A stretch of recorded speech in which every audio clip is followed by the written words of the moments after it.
Hey guys, Foxdrop here. Today I'm doing a video talking about Redemption, one of the new items in Season 7, and why I think that it's pretty busted, pretty broken, and I don't like it as an item design. Now, I'm making this video not just to complain and moan and whine, oh my goodness, why does this item exist? Oh my goodness, I can't stand this item, get rid of this item. I'm not doing a video like that. Today I want to make this video mostly just to calmly and rationally kind of put forward my thoughts, what I think about the item, and why I really don't think it is a well-balanced, well-designed item specifically.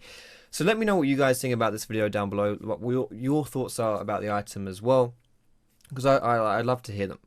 Now, if you always see me looking over in this monitor here as well, that's because I'm reading my notes, so I'm sorry for not staring deep into your soul for the whole video. I'm sorry if that's your kink, then I'm not going to be out, I'm going to kink shame you for this video. But the first thing I want to say is I want to make a quick distinction here about what broken means. Broken does not mean overpowered. They're two different things in my opinion. Broken is something which is just poorly designed. Overpowered is something that's very strong. Aatrox is a good example of someone that, in my opinion, is broken because of his kit, but not overpowered because he's not really strong. And in this video, I want to focus more on why Redemption is broken rather than why Redemption is overpowered. I personally do actually feel like Redemption is overpowered, but it's a new item, it's the preseason, so you know it's probably going to be a bit overpowered. So I don't have a problem with that because you can just nerf overpowered things, it's fine. Now this is like my fourth time trying to record this video because every time I do it I end up talking for way too long, so if it feels like I'm rushing, I'm sorry. I'm just trying to make it more concise than I've done in the past. So firstly, this is the footage of what Redemption does. This is someone getting healed by Redemption, this is someone taking damage from Redemption, and this is Redemption being used in a little team fight skirmish. So, if you don't know what Redemption is as a new item, if you've been living under a rock for the past few weeks or however long the preseason's been out for, Redemption is an item that gives you health, CDR, a little bit of regen, boosts your shields and your heals, and the active is what you just saw. After a small delay, allies will be healed in an area, enemies will take damage, and minions also take damage as well. So, that's Redemption, that's what it does. Why do I think that Redemption is a broken, busted item? Well, the first reason why I think this is because the item is very gold efficient. It's over 90% gold efficient, and in comparison, Face of the Mountain, that's 80%, Locket is 76%, Frost Queen 78%. So gold efficiency wise, it's actually a very gold efficient item compared to some other support items, and because it only costs 2,100 gold, this essentially means that you're getting the active for just 170 gold.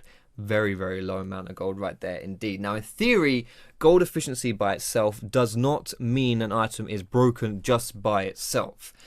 More of an argument there for why an item might be overpowered, but even so, that's not necessarily the case. Gold efficiency by itself is certainly not the only argument you need to make when listing something as broken or overpowered. For example, Ardent Censer, that's an item which is even more gold efficient than Redemption, but it's not considered overpowered or broken. The reason for that is because Ardent Censer builds the stats on Ardent Censer, AP, regen, not stats that are useful for every single champion. So the gold efficiency doesn't necessarily matter if those stats on the item aren't particularly good for your champion.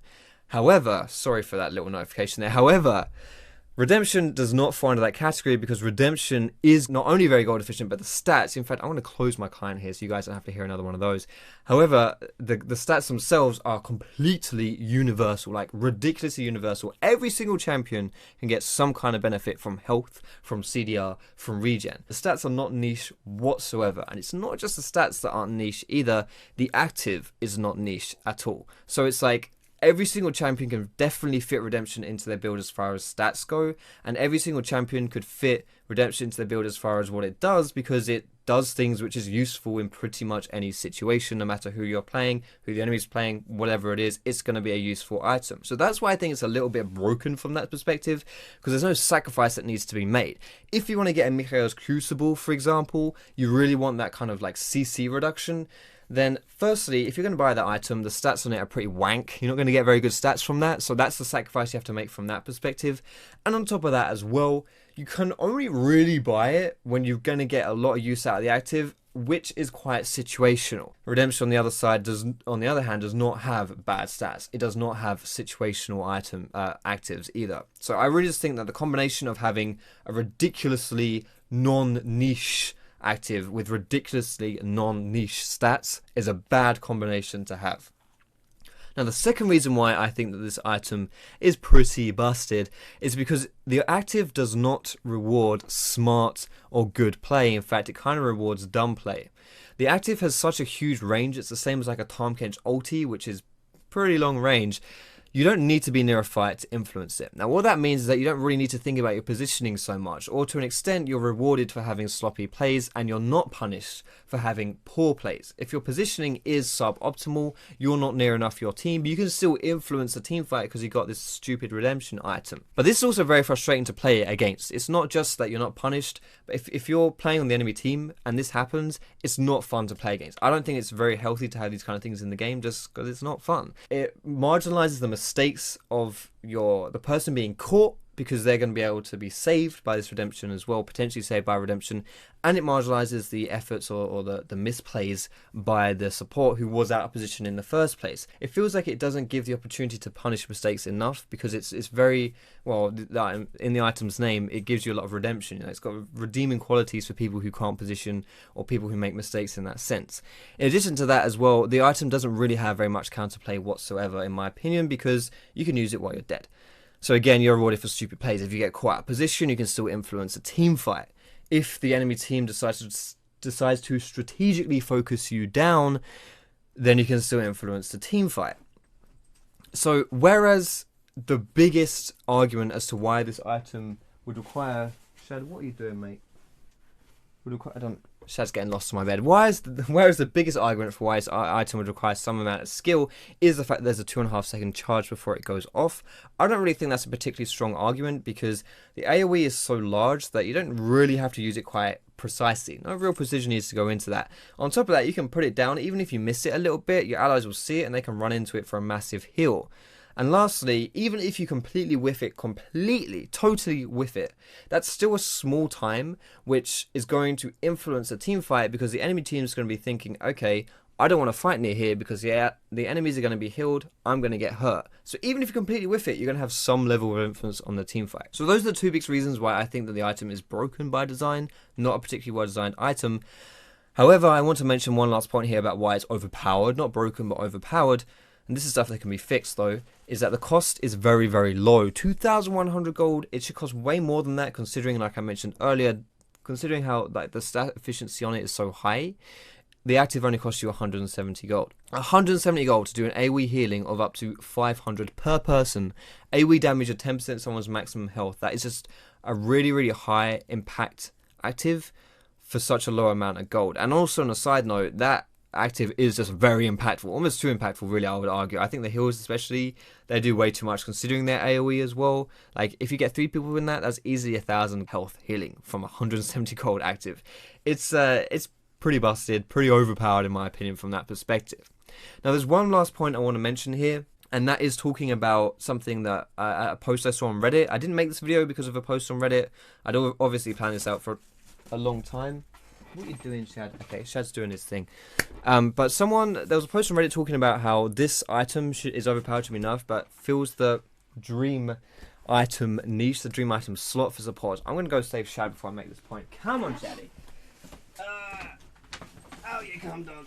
There you go. Okay, so the argument this person made is that this item fills the support dream item slot that hadn't been filled in the past.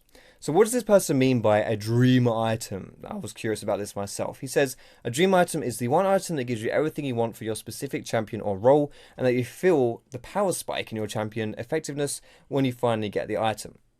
For example, AD carry Infinity Edge, mid laner Death Cap, Bruiser Triforce, and tank Randuin's. I don't really agree with this post, honestly.